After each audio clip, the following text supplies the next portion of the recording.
Morning बच्चों, हमने पिछली वीडियो में एक्सरसाइज 12.1 का क्वेश्चन नंबर 1, 2, 3 ये तीनों क्वेश्चन कर चुके हैं। चैप्टर हमारा चल रहा है रैखिक प्रोग्रामन। तो इसके हम 3 क्वेश्चन पिछली वीडियो में कर चुके हैं। आज हम करते हैं क्वेश्चन नंबर 4। इसमें दिया हुआ है निम्न अवरोधों के अंतर्गत z = 3x + 5y का न्यूनतमीकरण कीजिए। और अवरोध हमें दिए हुए हैं x + 3y > 3, x + y > 2, x और y दोनों 0 से बड़े हैं। तो ये हमने ये क्वेश्चन नोट कर लिया। अवरोध लिखो या व्यवरोध लिखो, एक ही बात है। ये हमारे पास समीकरण है दोनों। सबसे पहले हम ये पहली समीकरण है तो मैंने यहाँ पे 1 डाल दिया। असमीका, ये असमीका होती है जहाँ पर ग्रेटर देन या लेस देन का साइन साथ में बना होता है। असमीका x + 3y > 3 का संगत समीकरण x + 3y = 3। जहाँ ग्रेटर देन इक्वल टू का वो असमीका है, इक्वल टू लगा देंगे, ये संगत समीकरण बन गई इसकी। अब ग्राफ बनाएंगे इसमें हम, एक बार y को 0, एक बार x को 0। y को 0 रखेंगे x 3 के इक्वल आ जाएगा, x को 0 रखेंगे y 1 के इक्वल आ जाएगा। तो ये 0, 3 हो गया और 0, 1। बिंदु कौन सा हुआ हमारे पास? 3, 0 ये बिंदु हो गया और 0, 1 दूसरा बिंदु हो गया हमारा। अब इसी में साथ में अभी हम ग्राफ में ड्रॉ करेंगे। साथ साथ मैंने छायांकित भाग भी साथ साथ निकाल लिया है। तो x + 3y > 3 में 0, 0 रखने पर सभी क्वेश्चंस में ऐसे ही करना है, 0, 0 रख रहे हैं हम। 1 या 2 क्वेश्चन में कुछ चेंज होता है वो तो मैं बता दूंगी मैं। 0, 0 रखेंगे तो ये भी 0, ये भी 0, तो 0 3 से बड़ा हो गया, असत्य। अभी जब ग्राफ बनाऊंगी तब इसका मीनिंग समझा दूंगी। साथ साथ छायांकित भाग एक ही बारी में निकाल लिए, दोनों का समीकरण जो लिखे उसका ग्राफ और छायांकित भाग इकट्ठा सॉल्व कर लिया। अब हम दूसरी पे आते हैं। असमीका x + 2y > 2, इसका संगत समीकरण x + y = 2। इसके भी हम ग्राफ के पॉइंट्स निकाल लेंगे। एक बार y = 0 रखेंगे तो x की वैल्यू 2 आ जाएगी, और x 0 के इक्वल रखेंगे तो y की वैल्यू 2 आ जाएगी। बिंदु हो गए 2, 0 ये हो गया, और 0, 2 ये बिंदु हो गया हमारा। इसमें साथ साथ हम छायांकित भाग निकालेंगे। यहाँ पे x + y > 2, इसमें 0, 0 रखने पर तो ये 0, 0 + 0 > 2, 0 2 से बड़ा हो नहीं सकता, असत्य है। तो हमने छायांकित भाग निकाल लिया। इसका मीनिंग बाद जब ग्राफ ड्रॉ करेंगे उसमें बताऊंगी। x और y दोनों 0 से बड़े हैं। ऋणोत्तर पूर्णांक है, मतलब ऋण संख्या नहीं आएगी, 0 आ सकता है और 0 से बड़ा कोई भी नंबर आ सकता है। अतः छायांकित भाग प्रथम चतुर्थांश में होगा। अब हम इसका ग्राफ ड्रॉ करते हैं। पहले तो हम सिंपल x अक्ष और y अक्ष हम ये ड्रॉ कर लेंगे। ये हमने कर लिया ड्रॉ। यहाँ पे हम इसमें x अक्ष, यहाँ पे x डैश, ऊपर y अक्ष और y डैश। इसमें हमें पता है कि x और y दोनों 0 से बड़े हैं, तो हम जो प्रथम चतुर्थांश है उसको ज़्यादा स्पेस दे देंगे, क्योंकि जो ग्राफ हमारा बनेगा वो प्रथम चतुर्थांश में बनेगा। अब इसमें हम लाइनें खींचते हैं। यहाँ पे स्केल रखो और ये 0 है, 0 पे रखा है मैंने y अक्ष को। ये 1, 2, 3 इस तरह से हम डॉट डॉट लगा लेंगे। इसी तरह से y अक्ष पे 4, 5, 6 y अक्ष और x अक्ष पे दोनों पे हमने डॉट डॉट लगा ली। यहाँ पे नंबर लिख दिया 1 2 3 4 5 6 7, इधर से 1 2 3 4 5 6, ये नंबरिंग डाल दी हमने। अब एक बिंदु है हमारा 30, तो ये हो गया हमारा 30 बिंदु, और एक 01, ये बिंदु हो गया हमारा 01। इन दोनों को मिलाती हुई हम एक रेखा खींचेंगे। ये हमने रेखा खींच दी और इस रेखा का नाम रख दिया हमने x + 3y = 3। अब बिंदु दूसरा है 20, ये बिंदु हो गया 20 और ये बिंदु है 02। एक रेखा हम इन दोनों को मिलाते हुए ड्रॉ कर देंगे। ये ड्रॉ गई एक रेखा, ये होगी x + y = 2। दोनों तरफ एरो इसमें बना दिया हमने। अब देखो, जो हमने पहली समीकरण ली थी x + 3y > 3, जब 0 मान रखा था असत्य है था।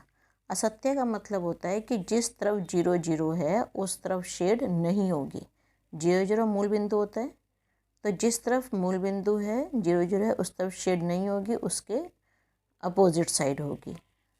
तो अब रेखा हमारी ये है x + 3y = 3, ये वाली रेखा है। इस रेखा के अपोजिट साइड इधर तो 0 मूल बिंदु 0 होता है, तो हमारा जो शेड आएगी वो इस तरफ आएगी अपोजिट साइड में। 0 कवर नहीं होगा उसमें, असत्य आ जाए तो 0 उसमें कवर नहीं करते। अब दूसरी रेखा का देखते हैं। दूसरे में छायांकित भाग हमने निकाला था x + y > 2। इसमें भी जब 0 रखा तो असत्य आया था, मतलब जिस तरफ 0 है उस तरफ शेड नहीं करनी, दूसरी तरफ शेड हमें करनी है। तो अब इसमें ये दूसरी रेखा है, इसके भी इधर की तरफ शेड होगी हमारी, इधर हो गई। अब था हमारा x > हमें पता था फर्स्ट चतुर्थांश में शेड है हमारी। अब हमने, क्योंकि दोनों शेड इस तरफ थी और कॉमन पार्ट हमारा इधर वाला है, तो हमने पहले चतुर्थांश में शेड हमने कर दी। ये फर्स्ट चतुर्थांश है, यहाँ शेड हो गई।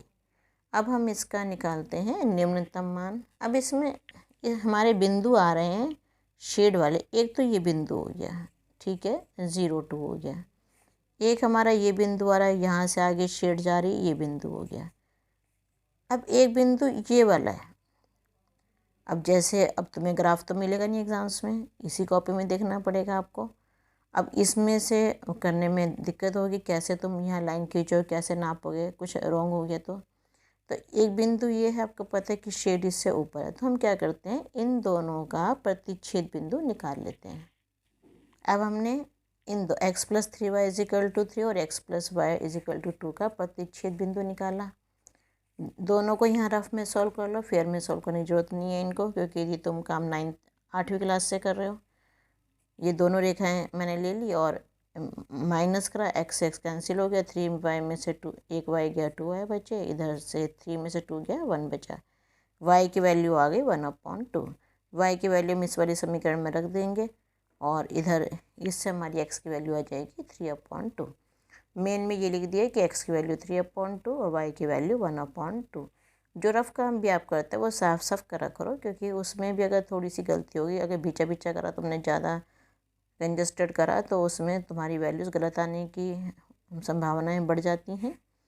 तो ये 3/2 और 1/2, इस बिंदु को हम लिख लेंगे 3/2 एंड 1/2। अब हमें ये 3 बिंदु हैं, ये क्षेत्र अपरिबद्ध है। अपरिबद्ध मतलब ओपन है, खुला हुआ है, बंद नहीं है, चारों तरफ से सारा ओपन है। तो ये 1 2 3 बिंदु, इन 3 बिंदुओं पे ये 3 कोणीय बिंदु हैं। तो हमने पहले यहाँ पे लिख दिया सुसंगत क्षेत्र अपरिबद्ध है, मतलब खुला हुआ है। अब कोणीय बिंदु 0 0 0 2 3/2 और 1/2 और 3 0, सॉरी 0 0 इसमें से हटाओ, ये 0 0 नहीं होगा इसमें। अब 0 2 हमें वैल्यू रखनी है। यहाँ पे जो z = 3x + 5y, x की जगह 0, y की जगह 2, यहाँ से देख के वैल्यूज़ रखेंगे तो आ गया 10। फिर 3/2 और 1/2 वैल्यूज़ रखेंगे x और y की जगह, सॉल्व करेंगे 7 आ जाएगा। फिर 3 और 0 वैल्यूज़ रखेंगे तो यहाँ पे 9 आ जाएगा। उन 3 बिंदुओं के हमने नाम A, B और C रख दिए थे। ये निम्नतम है। हम यहाँ लिख देंगे बिंदु 3/2 और 1/2 पर Z का मान निम्नतम है। देखो जो अधिकतम वाले क्वेश्चन थे वहाँ पे तो यहाँ पे क्वेश्चन ख़त्म हो जाता था, लेकिन इसमें क्वेश्चन ख़त्म नहीं होगा। लिखेंगे चूंकि सुसंगत क्षेत्र अपरिबद्ध है अतः Z का निम्नतम मान 7 हो भी सकता है और नहीं भी। तो इसके आगे अब क्या करना है, अब हमें ये देखना है कि जो Z है हमारा ये 3x + 5y, ये 3x + 5y की वैल्यू 7 से छोटी है या नहीं है। तो ये 7 से छोटी लेंगे, इसका ग्राफ बनाएंगे हम। तो इसमें 0 वैल्यू रखेंगे, y की वैल्यू 0 रखेंगे तो x 7/3 आ जाएगा 2.3, और जब x की वैल्यू 0 रखेंगे तो 7/5 1.4 आ जाएगा। इसका भी हम छायांकित भाग देखेंगे किधर है। x 0 y 0 0 0 बिंदु रखेंगे तो 0 7 से छोटा है, सत्य है। अब इस तो हम ये सत्य है का मतलब जिस तरफ 0 0 है शेड उस तरफ होगी। हम करते हैं इसको आगे। यहाँ पे हम बिंदु लेंगे 2.3, ये बिंदु आ गया हमारा 2.3, और 1.4 बिंदु आ गया यहाँ पे सेंटर में थोड़ा आ जाएगा 1.4। इन दो को मिलाती हुई एक डैश में रेखा खींचनी है। अगर आपने ये ना खींची तो आपके अगर 8 नंबर का ये क्वेश्चन आता है 2 नंबर आपके कट हो जाएंगे। यहाँ पे ये डैश में रेखा खींचेंगे, और हमें पता है कि इसका छायांकित भाग में 0 0 रखने पर सत्य आ रहा था, अभी हमने देखा। तो इसकी शेड इस तरफ होएगी, इसकी शेड इस तरफ होएगी, उसकी शेड उधर है, इसकी इधर है, तो कोई भी कॉमन नहीं होगा इसके सिवाय। तो इसके बाद हम लिखेंगे इसको प्राप्त छायांकित भाग, जो इस समय छायांकित भाग प्राप्त हुआ है, तथा सुसंगत क्षेत्र में कोई उभयनिष्ठ बिंदु नहीं है, अतः Z का निम्नतम मान 3/2 और 1/2 बिंदु पर 7 है। अब ये इसका आंसर आ जाएगा। अब आते हैं क्वेश्चन नंबर 5 पर। निम्न अवरोधों के अंतर्गत Z = 3x + 2y का न्यूनतमीकरण कीजिए। हमें ये दिया हुआ है x + 2y <= 10, 3x + y <= 15, xy > 0। इस क्वेश्चन का पीछे आंसर जो दिया हुआ है 4 और 3 पर अधिकतम Z = 18, और पूछा गया है न्यूनतमीकरण। तो इसे आप यहाँ करेक्शन कर लो, अधिकतमीकरण कर लो इसको यहाँ पे, और फिर आपका पीछे वाला आंसर मैच हो जाएगा। ये आपका क्वेश्चन होमवर्क में ये अपने आप कीजिएगा। बस ये करेक्शन कर लेना कि न्यूनतमीकरण की जगह अधिकतमीकरण कर दो यहाँ पे। अब 6 क्वेश्चन करते हैं। 6 में निम्न अवरोधों के अंतर्गत Z = x + 2y का न्यूनतमीकरण कीजिए। 2x + y > 3, x + 2y > 6, x and y > 0। देखो स्टार्टिंग में वही करना है हमें। आसमी का ये जो मैं दी हुई है इसका संगत समीकरण लिखना है। 2x + y = 3। एक बार y को 0 रखना है तो x की वैल्यू 1.5 आ जाएगी। एक बार x को 0 रखोगे तो y की वैल्यू 3 आ जाएगी। बिंदु आ गए आपके 1.5 और 0, ये हो गया, और दूसरा 0 और 3 ये बिंदु हो गया। इसके बाद हम छायांकित भाग पे आते हैं। छायांकित भाग में वही सेम जैसे पिछले क्वेश्चन में करा, 0 0 रखेंगे। तो यहाँ 0 रखा, यहाँ 0 रखा, 0 आ गया। 0 3 से बड़ा, तो ये असत्य है, हो नहीं सकता ये। अब इसकी आपको बताई दिए कि शेड में इसकी ज़रूरत पड़ती है, असत्य है या सत्य है, कि किस तरफ शेड होनी है, लाइन के ऊपर होनी है नीचे होनी है। तो इसमें हमें इसके सत्य है या सत्य इसकी ज़रूरत पड़ती है। नेक्स्ट है आपकी समीकरण x + 2y > 6। इसका संगत समीकरण x + 2y = 6। एक बार y को 0 रखेंगे, एक बार x को 0 रखेंगे, तो बिंदु 6 0 आ जाएगा और 0 3 आ जाएगा। ये 2 बिंदु आ गए हमारे। अब छायांकित भाग इसमें 0 0 रखेंगे हम, तो छायांकित इसमें 0 is greater than equal to 6, ये भी हो नहीं सकता, असत्य है। फिर है x और y दोनों 0 से बड़े हैं, ऋणोत्तर पूर्णांक है, अतः छायांकित भाग प्रथम चतुर्थांश में होगा। हमने यहाँ पे x अक्ष और x डैश y अक्ष बना ली, हमने यहाँ पे y डैश हो गया।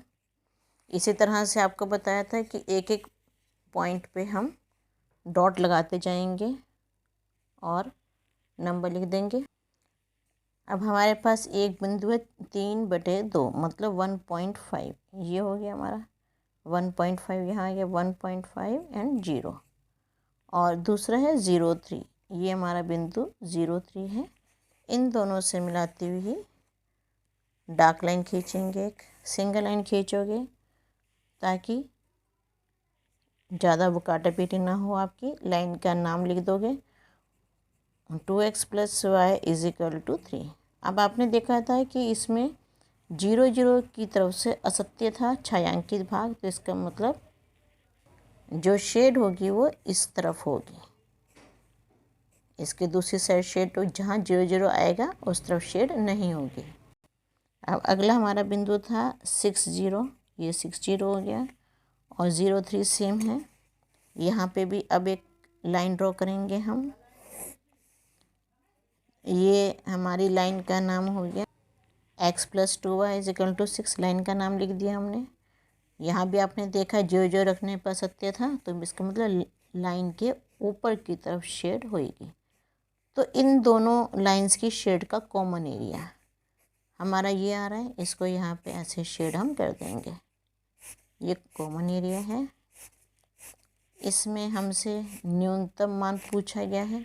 अब देखो, अब दोनों का क्रॉस यहीं पे आ रहा है, इसमें आपको निकालने की ज़रूरत भी नहीं है ये दोनों लाइनों का इंटरसेक्शन पॉइंट, क्योंकि वो पता ही चल रहा है 0.3 है।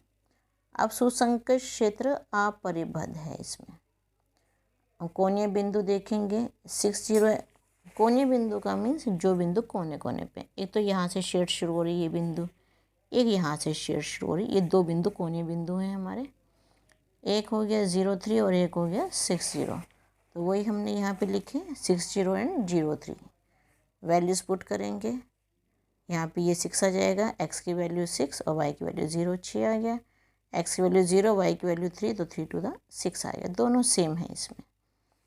बिंदु A तथा B का z का मान समान है, ये दो बिंदु हमारे हैं A और, यहाँ पे ये A बिंदु है और ये B बिंदु है, दोनों का मान समान है, इसलिए हम लिख देंगे z समान 6 है इसका आंसर।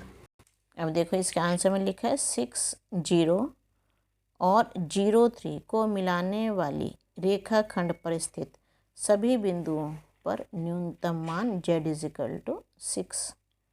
यहाँ पे ये आंसर आपका, ये क्वेश्चन फिनिश होता है। अब आप इन क्वेश्चन 4 और 6 की पहले प्रैक्टिस करना और उसके बाद 5th का होमवर्क करना। अभी इसके आगे के क्वेश्चंस नेक्स्ट वीडियो में समझाऊंगी आपको। Okay, thank you.